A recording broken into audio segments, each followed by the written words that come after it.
Weather forecast of today, October 7, 2024. Low pressure area was estimated based on all available data at 165 km west-northwest of Coron, Palawan, 12.3 degrees north and 118 degrees east.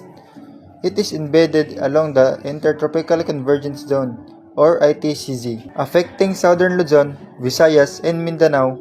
Forecast weather of condition of the country.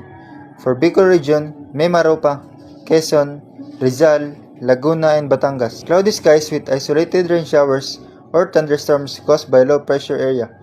And ITCZ or Intertropical Convergence Zone, and there's a possible flash floods or landslides due to moderate to at times heavy rains. For Ilocos region, Cordillera Administrative Region, Cagayan Valley, and Central Luzon, partly cloudy to cloudy skies with isolated rain showers or thunderstorms caused by easterlies, and there's a possible flash floods or landslides during thunderstorms. For Metro Manila and the rest of the country, partly cloudy to cloudy skies with scattered rain showers and thunderstorms caused by Intertropical Convergence Zone or ITCZ.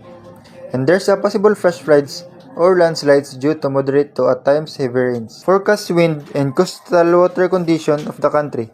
For northern Luzon and central Luzon, the speed of wind is light to moderate and the direction is northeast, and the coastal water condition is light to moderate from 0.6 to 2.5 meters.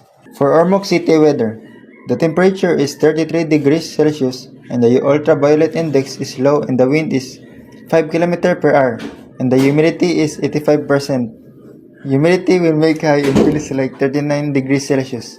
There's a possible of rains this afternoon. Sunrise is at 5:30 this morning and it will set at 5:31 this afternoon. This weather information is from Pag-asa official website for Once Channel Daily Weather Report, saying, "Sayang ang ganda ko sa kalibutan kung ang imong mauyab imurang silingan.